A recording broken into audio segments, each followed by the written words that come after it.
"We succeeded by cutting out the useless employees who held us back," Jason declared from the stage, his voice booming through the conference hall. The crowd erupted in applause as cameras flashed around him. I sat frozen at table 12, watching our biggest launch event transform into my public execution. The irony wasn't lost on me. After 14 years of keeping this company compliant and profitable, I was being branded as dead weight. My name is Denise Holloway, and I'm 52 years old. For over a decade, I had been the chief financial officer at Virepoint Dynamics, a mid-sized manufacturing company based in Portland, Oregon. While others chased headlines and glory, I worked behind the scenes, ensuring our books were clean, our partnerships solid, and our compliance flawless. I wasn't the type to give flashy presentations or schmooze at networking events. I was the woman who made sure the numbers added up and the legal documents were bulletproof.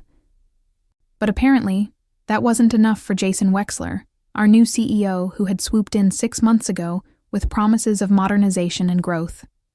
From day one, he made it clear that my methodical approach didn't align with his vision of a dynamic, forward-thinking organization.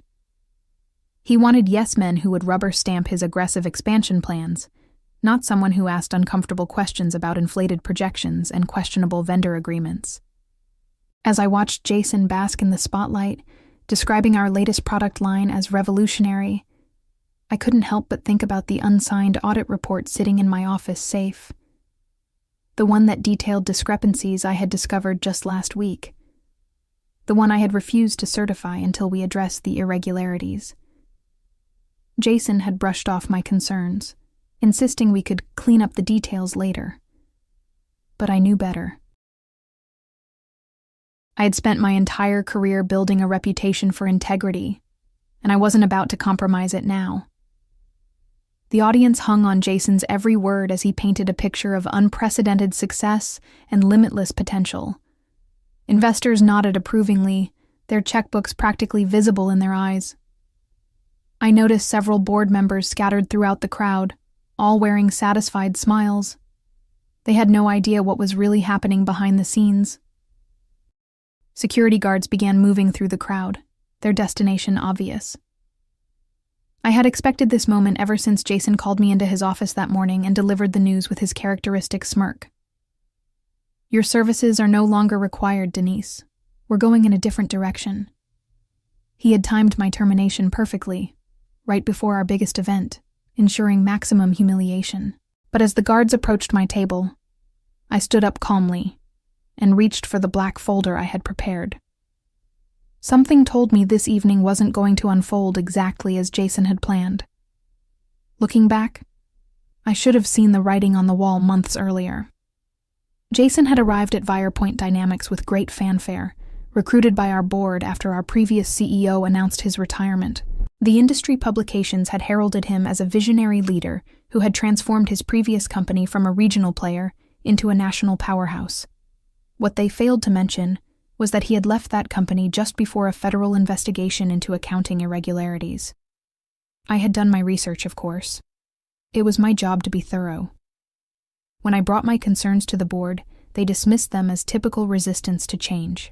"Jason brings exactly the kind of innovative thinking we need," Board Chairman Robert Hayes had told me during our quarterly meeting. "Sometimes you have to take calculated risks to achieve extraordinary results." Those calculated risks had started almost immediately. Jason began pushing for aggressive revenue targets that seemed divorced from reality. He wanted to expand into new markets without proper research, sign contracts with vendors I had never properly vetted, and pursue partnerships that made my compliance instincts scream. Every time I raised questions, he would smile that condescending smile and tell me I was being unnecessarily cautious. The breaking point had come 3 weeks ago during our monthly executive meeting. Jason had presented a proposal to backdate several vendor agreements to inflate our quarterly numbers. The room had gone silent as he outlined his plan, all eyes eventually turning to me. I had looked him straight in the eye and said, "I cannot and will not sign off on any documentation that misrepresents our financial position." His mask had slipped for just a moment, revealing the cold calculation beneath his charming exterior. "Denise, I understand your concerns, but sometimes we need to think creatively about our reporting. This is standard practice in the industry." "No, Jason, it isn't," I had replied firmly. "And even if it were, it would still be fraud." The tension in the room had been palpable. Other executives had shifted uncomfortably in their seats, clearly torn between supporting their new CEO and backing the woman who had kept the company out of legal trouble for over a decade. In the end, most had remained silent, which told me everything I needed to know about where their loyalties lay. That night, I had gone home and begun documenting everything.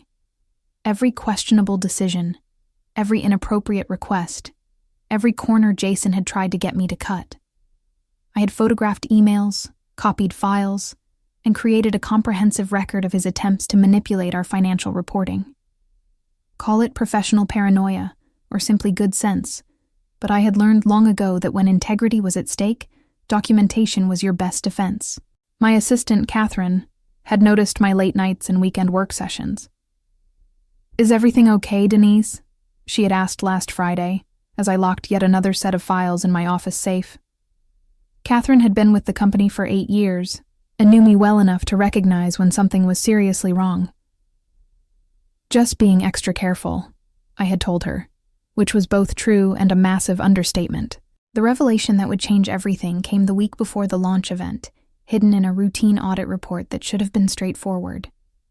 I had been reviewing our third-quarter financials when I noticed discrepancies in several key accounts. Revenue numbers that didn't match our actual sales records. Expenses that had been mysteriously reclassified. Vendor payments that corresponded to contracts I had never seen. I spent the entire weekend in my office, cross-referencing documents and following paper trails. What I discovered made my blood run cold. Jason hadn't just been pushing aggressive accounting practices. He had been actively falsifying records. Revenue had been inflated by nearly 15% through a combination of backdated contracts and fictitious sales. Expenses had been manipulated to create the appearance of improved margins. Even our cash flow statements had been doctored.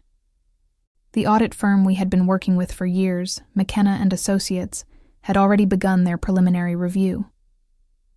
I knew their senior partner, David McKenna, personally, and I trusted his integrity. When I called him Sunday evening to discuss my findings, his voice grew grave. "Denise, these numbers don't match what we've been provided," he said, after I walked him through my discoveries. "If what you're telling me is accurate, we're looking at systematic fraud." "That's exactly what we're looking at," I replied. "The question is, what do we do about it?" David was quiet for a long moment. "We need to halt the audit immediately until these discrepancies can be resolved. I cannot sign off on financial statements that I know to be fraudulent." Monday morning, I requested an emergency meeting with Jason. I walked into his office with a copy of the preliminary audit findings and my own documentation of the irregularities. His reaction was not what I had expected. Instead of denial or even anger, Jason had leaned back in his chair and smiled. "Denise, you're making this much more complicated than it needs to be.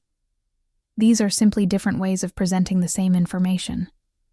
Nothing we're doing is technically illegal." "Jason, this is fraud," I said, placing the documents on his desk. "We cannot present these numbers to investors or the board. I won't sign off on them." His smile never wavered.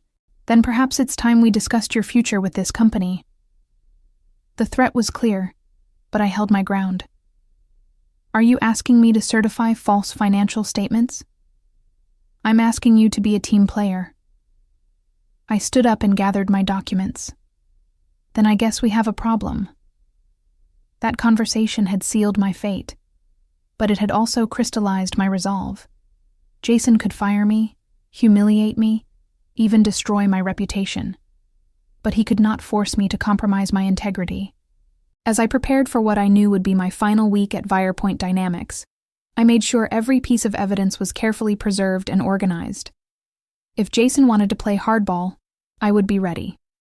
The launch event would be the perfect stage for the truth to finally come to light. The evening of the launch event arrived with all the pomp and circumstance Jason had envisioned. The ballroom at the Everhart Hotel was decorated with Virepoint's corporate colors, and servers circulated with expensive wine and catered appetizers. Industry journalists mingled with potential investors, board members, and key clients. It was exactly the kind of high-profile gathering where Jason thrived. I arrived fashionably late, wearing my best black suit and carrying the folder that would change everything. Catherine had offered to attend with me for moral support, but I had declined. This was something I needed to do alone. As I entered the ballroom, I caught sight of Jason near the stage, surrounded by admirers and holding court like the consummate showman he was. The presentation began at 7 p.m. sharp. Jason took the stage with practiced confidence, his smile bright enough to power the entire hotel. He spoke passionately about innovation, market disruption, and Virepoint's bright future. The audience was captivated, hanging on his every word as he painted a picture of unprecedented growth and profitability. "Our third quarter results exceeded all expectations," he declared, gesturing toward the large screen displaying our supposedly stellar financial performance. "Revenue is up 18% year over year, and our profit margins have improved significantly thanks to strategic operational improvements." I felt my stomach tighten as I watched him present the fraudulent numbers with such conviction. Several investors in the audience were nodding approvingly, clearly impressed by what they perceived as outstanding financial health. Board Chairman Robert Hayes beamed from his front row seat, obviously pleased with his choice of CEO. Jason continued his presentation, outlining ambitious expansion plans and projected growth targets that were based entirely on the falsified financial foundation he had constructed. "We're not just growing," he proclaimed. "We're revolutionizing how this industry thinks about efficiency and profitability." Then came the moment I had been dreading and anticipating in equal measure. Jason's expression grew serious as he prepared to address what he called necessary organizational changes. "Success requires difficult decisions," he began, his voice taking on a more somber tone. "To achieve the results you see today, we had to eliminate inefficiencies and remove obstacles to progress. Sometimes that means parting ways with employees who are resistant to change or unable to adapt to new methodologies." The audience listened intently, clearly buying into his narrative of tough but necessary leadership decisions. I could see several investors nodding in understanding, accepting the premise that successful companies sometimes had to make hard choices about personnel. "We succeeded by cutting out the useless employees who held us back," Jason declared with renewed energy, his smile returning. The crowd erupted in enthusiastic applause, and I felt the weight of every eye in the room. Some attendees knew exactly who he was referring to, and I could feel their gazes burning into me. Security guards began moving through the crowd, their destination unmistakably my table. Jason had orchestrated this moment perfectly, public humiliation followed by physical removal, all in front of the people whose opinions mattered most to our industry. It was a masterclass in character assassination. But as the guards approached, I stood up calmly and began walking toward the stage. The crowd grew quiet, sensing that something unexpected was happening. Jason's smile faltered slightly as he noticed my movement, but he quickly recovered, probably assuming I was about to make some kind of desperate plea or emotional outburst. I climbed the steps to the stage with measured composure, my black folder clutched firmly in my hands. The ballroom had fallen completely silent, hundreds of eyes focused on the unfolding drama. Jason maintained his confident demeanor, extending his hand as if to shake mine in some gracious gesture of farewell. Instead, I handed him the folder. "Congratulations on your success," I said clearly, my voice carrying throughout the silent room. My tone was perfectly cordial, even warm, which seemed to catch him off guard. Without another word, I turned and walked off the stage, through the crowd, and out of the ballroom. Behind me, I could hear the murmur of confused voices as Jason opened the folder that would destroy everything he had built. The folder contained everything. 14 pages of meticulously documented evidence that would unravel Jason's carefully constructed web of deception. As I drove home through the Portland streets, I imagined him opening that black cover and seeing the first page. A cover letter from McKenna and Associates stating their refusal to certify our financial statements, pending resolution of significant irregularities in reported revenue and expense allocations. The second section contained printouts of the original sales records alongside the doctored versions Jason had submitted for the quarterly reports. Side-by-side comparisons that made the inflation impossible to deny. Revenue that had been artificially boosted through backdated contracts with vendors who had confirmed in writing that they had never agreed to the terms being reported. Page 7 detailed the expense reclassifications that had been used to improve our apparent profit margins. Legitimate operational costs that had been moved to different categories or written off entirely to create the illusion of efficiency improvements. Every manipulation was highlighted and cross-referenced with the original documentation. The most damaging section came toward the end: email printouts. Jason's own words, demanding that accounting staff find creative solutions to revenue shortfalls and instructing department heads to think outside the box when it came to expense reporting. His digital trail of pressure and intimidation, preserved in black and white. The final pages contained statements from 3 key vendors who had been contacted by Jason's team about backdating agreements. All 3 had refused and provided written documentation of those requests. One had even indicated that they were considering ending their relationship with Virepoint due to what they perceived as unethical business practices. By the time I reached my house in the suburbs, my phone was already ringing. Catherine's number appeared on the screen, but I let it go to voicemail. Then Robert Hayes called, followed by 2 board members I recognized. Each call went unanswered as I poured myself a glass of wine and sat in my living room, finally allowing myself to feel the full weight of what had just transpired. The evening news was already running a story about disruption at a major Portland manufacturing company's launch event. While they didn't have details, they reported that several high-profile investors left abruptly following an unexpected interruption to the proceedings. One reporter mentioned that sources at the scene described what appeared to be a significant document exchange that caused visible distress among attendees. My phone buzzed with a text from David McKenna. Saw the news. Are you okay? I replied simply. Yes. The right thing was done. Catherine tried calling again, and this time I answered. Denise, what happened? The whole place went crazy after you left. Jason looked like he'd seen a ghost, and then investors started leaving in groups. Is everything okay? Everything is exactly as it should be, I told her. Jason finally got to see the real financial picture, instead of the fiction he'd been presenting. What do you mean? Catherine, you'll probably want to start looking for another position. Virepoint is going to face some serious challenges in the coming weeks. There was silence on the other end as she processed what I was telling her. Catherine was smart enough to read between the lines. Denise, what was in that folder? The truth, I said simply. Just the truth. After hanging up, I allowed myself a moment of satisfaction. For months, I had watched Jason manipulate numbers, pressure staff, and build his success on a foundation of lies. Tonight, that foundation had crumbled in front of the very people he had been trying to impress.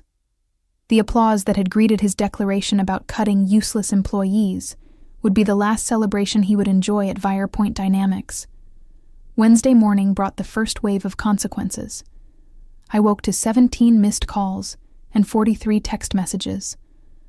The Portland Business Journal had somehow obtained details about the launch event and published an article titled, Financial Questions Rock Virepoint Dynamics Following Executive Departure. While they were careful to avoid specific allegations, the implication was clear. Something significant had gone wrong. By 10 a.m., 3 major investors had formally requested emergency meetings with the board of directors. 2 others had sent letters indicating their intention to reevaluate their investment position, pending clarification of recent financial disclosures. The domino effect I had anticipated was beginning in earnest. Catherine called just before noon, her voice tight with anxiety. Denise, the office is chaos. Jason called an all-hands meeting this morning, but he looked terrible. He kept saying everything was under control, but nobody believed him. Then David McKenna showed up with 2 other auditors, and they've been locked in the conference room with Jason and Robert Hayes for hours. What about staff morale? I asked, genuinely concerned for my former colleagues. People are scared. There are rumors about layoffs, about the company being in financial trouble. Some people are saying you were right all along about Jason, that he was cooking the books. The validation felt hollow. Being proven right about Jason's corruption provided no joy when it meant potential hardship for innocent employees who had simply been trying to do their jobs. These were people I had worked alongside for years, professionals who deserved better than to have their careers disrupted by one man's greed and ambition. Thursday brought news that Jason had been placed on administrative leave pending a comprehensive audit. The announcement came through a terse press release that cited ongoing financial review processes and the need for complete transparency during the evaluation period. Reading between the lines, it was clear the board was positioning itself to cut ties with Jason entirely. Friday afternoon, I received an unexpected call from Marcus Wright, CEO of Bright Ridge Manufacturing, one of VirePoint's primary competitors. I had known Marcus professionally for several years through industry events, and I respected his reputation for ethical leadership.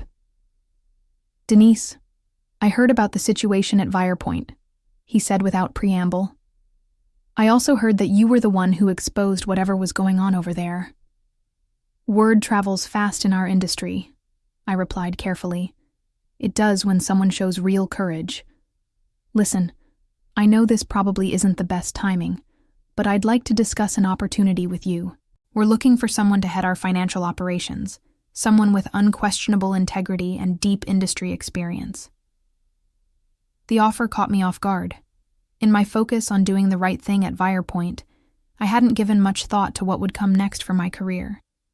The idea of joining a competitor, especially one with Bright Ridge's stellar reputation, was intriguing.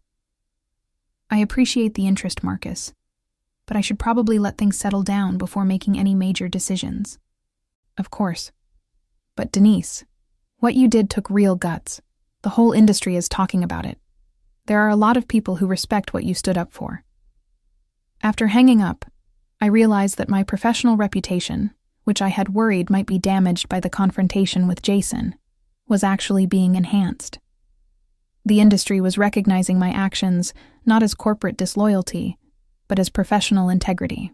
Other executives were seeing what happened at VirePoint as a cautionary tale about the importance of ethical leadership. The following week would bring even more dramatic developments, but for now, I allowed myself to feel cautiously optimistic about both the immediate consequences of my actions and the longer-term possibilities for my career. The final blow came exactly 1 week after the launch event, delivered with the cold precision of a federal investigation. I was having coffee at my kitchen table when Catherine called with news that would end Jason's career permanently. "Denise, the FBI is here," she whispered into the phone. "They arrived about an hour ago with warrants. They're seizing computers, files, everything. Jason was arrested at his house this morning." The speed of the investigation surprised even me. Apparently, one of the investors who had left the launch event had contacts within the Securities and Exchange Commission. The folder I had handed Jason hadn't just exposed him to our board and investors. It had triggered a federal investigation into securities fraud.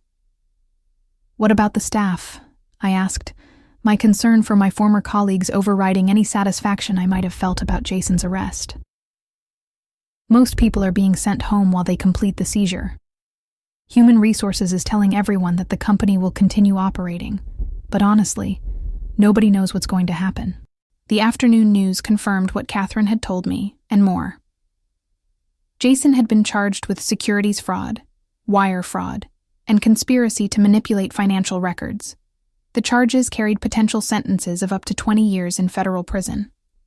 VirePoint stock, which had been trading at record highs just days earlier, had been suspended pending the investigation. By evening, the story had reached the national business news. CNBC ran a segment about corporate fraud in mid-sized manufacturing companies, using VirePoint as a case study in how quickly fraudulent accounting practices could unravel. The reporter noted that the investigation had been triggered by whistleblower evidence provided by a former executive with intimate knowledge of the company's financial practices. Robert Hayes resigned from the board that same day, along with 2 other directors who had been instrumental in hiring Jason. The remaining board members appointed an interim CEO and announced their intention to cooperate fully with federal investigators. They also issued a public statement acknowledging that serious financial irregularities had been discovered and promising full transparency throughout the investigation. The irony was not lost on me. Jason had branded me as a useless employee who held the company back. In reality, I had been the only thing standing between Virepoint and complete destruction. My refusal to certify fraudulent financial statements hadn't just protected my own integrity, it had saved the company from even deeper legal troubles. 3 months later, I was sitting in the executive conference room at Bright Ridge Manufacturing, reviewing quarterly reports as their new chief financial officer. Marcus Wright had renewed his offer after the dust settled at Virepoint, and I had accepted, drawn by his commitment to ethical leadership and transparent operations. The transition had been remarkably smooth. Bright Ridge's financial systems were exactly what I had hoped to find: meticulously maintained, fully compliant, and refreshingly straightforward. After years of fighting Jason's attempts to manipulate our numbers, working with clean books felt like a relief I hadn't realized I needed. Virepoint had survived, though barely. The interim CEO had managed to steady the company by implementing aggressive cost-cutting measures and completely overhauling their financial reporting systems. They had also hired McKenna and Associates to conduct a comprehensive audit and implement new oversight procedures. Catherine had stayed on as part of the skeleton crew, working to rebuild the company's reputation and operations. Jason's trial was scheduled for the following year, but his legal team had already indicated they were seeking a plea agreement. Industry analysts estimated that his fraud had cost investors over $12 million in inflated valuations and false projections. Several civil lawsuits had been filed by pension funds and individual investors who had made decisions based on the fraudulent financial statements. The case had become a talking point throughout our industry about the importance of financial oversight and the courage required to speak truth to power. I had been invited to speak at 3 conferences about corporate governance and ethical leadership, though I had declined all requests. I preferred to let my actions speak for themselves. As I reviewed Bright Ridge's impeccable financial records, I reflected on how dramatically my life had changed since that night at the Everhart Hotel. Sometimes doing the right thing came with a cost, but sometimes it led to opportunities better than anything you had imagined. My phone buzzed with a text from David McKenna. Saw the Bright Ridge announcement. Congratulations on the new position.